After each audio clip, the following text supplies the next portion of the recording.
Ողջույն սիրելի բարեկամներ, գնացեք արթնացրեք Քրիստոսին, որպեսզի ձեր կյանքի փոթորիկները խաղաղվեն։ Մենք Քրիստոսին արթնացնում ենք մեր հիշողության մեջ նրան պահելով։ Եթե Քրիստոսը ձեր հիշողության մեջ չլինի, այս կյանքի փոթորիկները վրա կտան ու դուք միայնակ չեք կարող դրանց հաղթահարել։ Հանուն Հոր և Որդվո և Հոգվույն Սրբո, ամեն։ Ինչպես որ կան ֆիզիկական օրենքներ, այնպես էլ կան հոգևոր օրենքներ։ Աստուծո պատվիրանները մեզ ցույց են տալիս, թե ինչպես են աշխատում այդ հոգևոր օրենքները։ Այ օրինակ Տեր Հիսուսը մեզ պատվիրում է հոգ չտանել վաղվա օրվա մասին, թե ինչ պիտի հագնենք կամ ինչ պիտի ուտենք, այլ նախ փնտրել Աստուծո արքայությունը ու նրա արդարությունը, եւ մնացած բաները մեզ կտրվեն ավելիով։ Այստեղից էլ ահա հոգևոր օրենքը։ Դու նախ պիտի հոգ տանես քո հոգու մասին, եւ դրանից հետո միայն քեզ կտրվի մարմնավոր պիտանի բաները ավելիով։ Ահա եւս մեկ այլ օրինակ։ Տեր Հիսուսը մեզ պատվիրում է նախ հանել մեր աչքից գերանը եւ դրանից հետո նոր տեսողություն կունենանք մեր եղբոր աչքից շուղը հանելու համար։ Սրանից էլ հոգևոր օրենք։ Դու քո շուրջի մարդկանց վրա կարող ես բարի ազդեցություն ունենալ ու նրանց փոխել Քրիստոսի օգնությամբ միայն այն ժամանակ, երբ ինքդ նախ մաքրվես ու սրբանաս։ Դրանից հետո դու միայն կարող ես տեսնել քո ընկերոջ խնդիրն ու օգնել նրան։ Մեր կյանքերն անցնում են դժվարությունների ու ալեկոծությունների միջոցով։ Երբեմն փոթորիկն այնքան ուժեղ է, որ մահի չափ վախենում ես, թե ուր որեկ կընկղմվես։ Բայց հիշեք, որ այսպիսի իրավիճակների համար մեր Տեր Հիսուս Քրիստոսը նույնպես լուծումներ ու հոգևոր օրենքներ է ցույց տվել։ Ու եթե դու հավատում ես Քրիստոսին, դու պիտի պահպանես դրանք ու կատարես դրանք քո կյանքում, որպեսզի վախի փոթորիկի առաջ անսասան մնաս։ Աստված չի ուզում, որ իր զավակները վախով ապրեն։ Հիշում եք Տեր Հիսուսն ինչ ասեց. «Թող ձեր սրտերը չխռովեն, հավատացեք Աստծուն,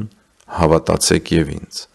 Ավետարանս Հովհաննեսի 14:1։ Ուրեմն ինչպես հաղթենք մեր կյանքի փոթորիկներին։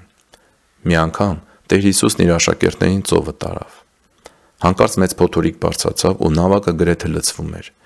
իսկ ինքը նավախելի կողմը բարձի վրա ննջում էր։ Նրան արթնացրին եւ ասացին. «Վարդապետ, քեզ համար բնավ հոգ չէ, որ ահա մենք կորչում ենք»։ Եվ նա արթնանալով սաստեց հողմին եւ ասաց ծովին. «Դադարիր, լռիր»։ Եվ հողմը դադարեց ու մեծ խաղաղություն եղավ։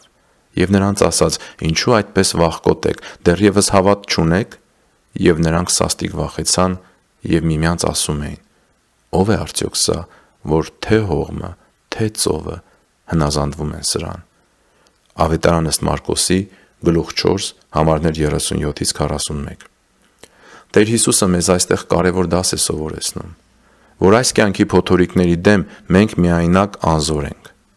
Պիտի գնաս ու իրեն արթնացնես, ու ինքը գիտե, թե ինչպես դադարեցնել ու լռեցնել փոթորիկը քո կյանքում։ Ահա եւ հոգևոր օրենքը։ Դու պիտի արթնացնես Քրիստոսին,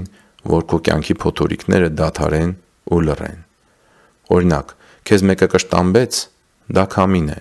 Դու բարկանում ես դրանից, դա հոսանքն է։